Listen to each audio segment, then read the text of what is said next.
देखो ये इसी तरह से जय गुरुदेव नाम ध्वनि बोलने की आदत डालनी है।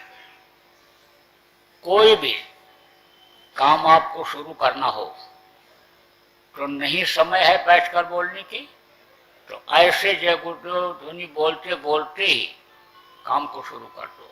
जय गुरुदेव ध्वनि जरूर बोलो, भोजन से पहले बोल लो, नहाने से पहले बोल लो, घर से निकलने से पहले बोल लो, नहीं कुछ हो तो अंदर में बोलते ही चले जाओ।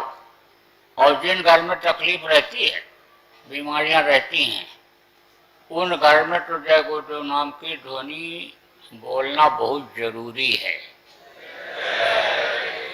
अब आप ये समझ लो, आपको जो उपाय बताया जाता है, किसी को कोई तकलीफ होती है और उसका उपाय आप पूछते हो, आपको बताया जाता है, तो उसको तो करना ही करना है।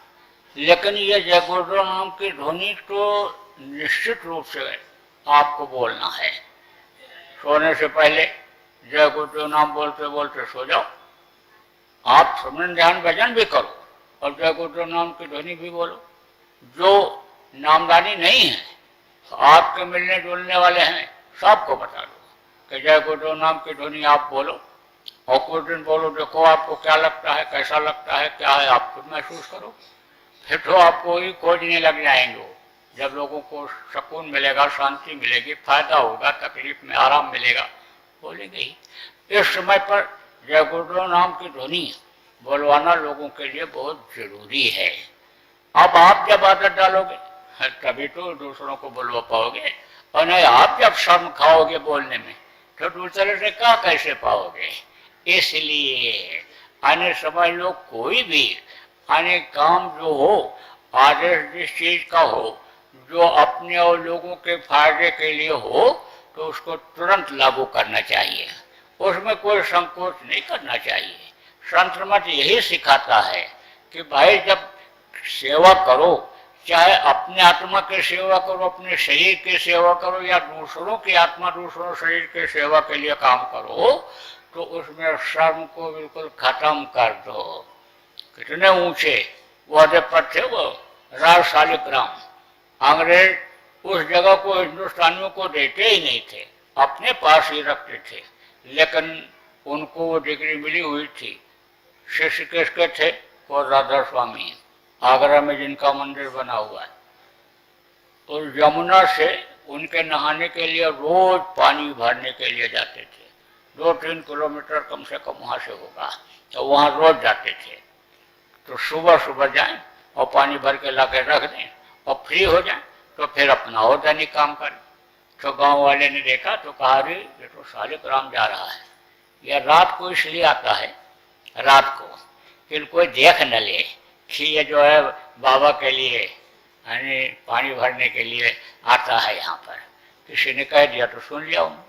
उसी दिन गए बाजार में और घुंघरू खरीदा, घुंघरू, और घुंघरू बांधा पैर में, और फिर छम छम छम छम यानी ऐसे पैर पटकते हुए गए उधर।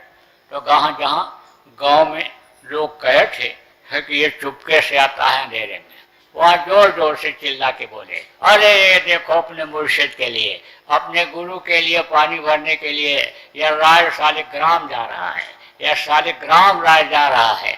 अरे प्रेमियों, यह शालिग्राम अपने मुर्शिद के लिए पानी भरने के लिए जा रहा है। तो कहा गया ना कि नाचो तब घूंघर, अरे समझो घुंघरू बांध के नाचो इस तरह, मेरा नाची पग घुंघरू बांध के मेरा नाची। इसका मतलब क्या हुआ है दुनिया वालों, देखो मैं दीवानी हूँ किसकी? अपने गुरु की। रैदास की दीवानी थी वो। तो आप समझो रैदास हमेशा मदद करते थे।